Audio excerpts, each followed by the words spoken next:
নমস্কাৰ আন এটি ভিডিঅ'লৈ আপোনালোকক স্বাগতম জনাইছো। আজিৰ এই ভিডিঅ'টোত আপোনালোকক জনাই দিম ফটোৰ বেকগ্ৰাউণ্ড অতি সহজতে কোনো এপ ব্যৱহাৰ নকৰাকৈ কেনেকৈ সলনি কৰিব পাৰি। তাৰ বাবে ভিডিঅ'টো সম্পূৰ্ণকৈ চাই থাকিব, কোনো স্ক্ৰিপ্ট নকৰাকৈ। প্ৰথমতে আপোনালোকে আপোনালোকৰ মোবাইলত ক্ৰোম ব্ৰাউজাৰটো খুলি ল'ব, যেহেতু ক্ৰোম ব্ৰাউজাৰটোৱে বেষ্ট হয়। মই খুলি ল'লোঁ। খোলাৰ পাছত সাৰ্চ বাৰত লিখিব remove.bg। মোৰ আহি আছে remove.bg।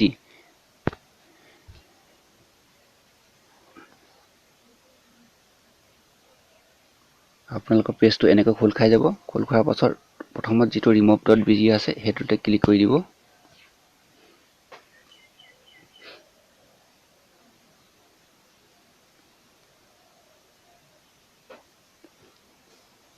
তাৰ পাছত এনেকৈ পেজটো খোল খাই যাব। তললৈ অলপ স্ক্ৰল কৰাৰ পাছত আপলোড ইমেজ এইটোত ক্লিক কৰি দিব। কৰাৰ পাছত আপোনালোকৰ ফটোকপি সিলেক্ট কৰি ল'ব। আপোনালোকৰ যিহেতু গেলাৰী অপেন হৈ যাব। মই ফটোৰ যিকোনো ফটোকপি মই সিলেক্ট কৰি লৈছোঁ। এলবামত যাম।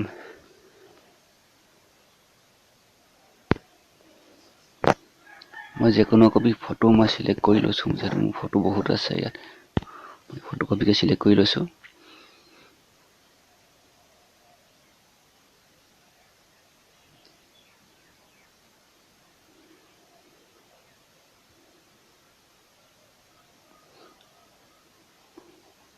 দহ ছেকেণ্ড মান লাগে, ফটো স্কেনিং হৈ আছে।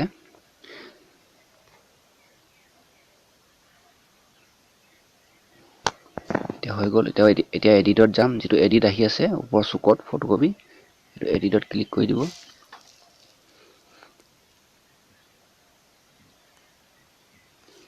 এডিটত ক্লিক কৰাৰ পাছত তলত আপোনালোকৰ গোটেইবোৰ ফটো বেকগ্ৰাউণ্ড সলনি হৈ আছে। আপোনালোকে যি কপি লাগে সেইটো কপি বাছি ল'ব পাৰিব।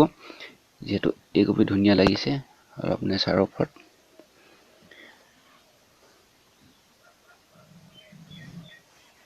মই সিলেক্ট কৰি দিছোঁ।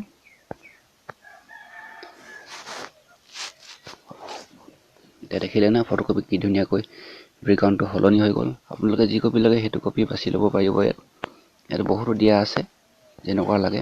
আৰু পাছপৰ্টৰ কাৰণে একেবাৰে তলৰ লাইনত যিটো দিয়া আছে আপোনালোকে ইচ্ছা অনুযায়ী দিব পাৰিব।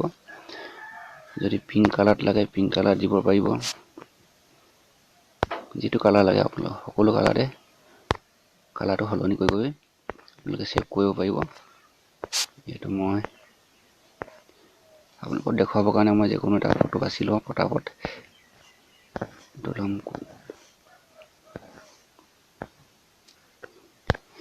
কপিটো ভাল লাগিছে।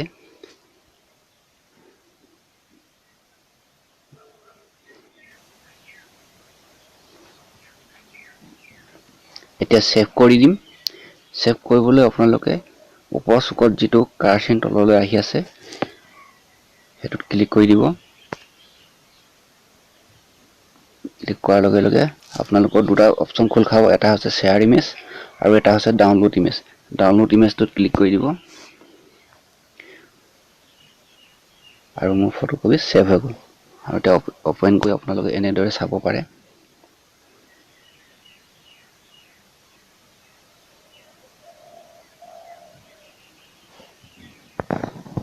এনেকৈ আপোনালোকৰ গেলাৰীত ছেভ হৈ যাব।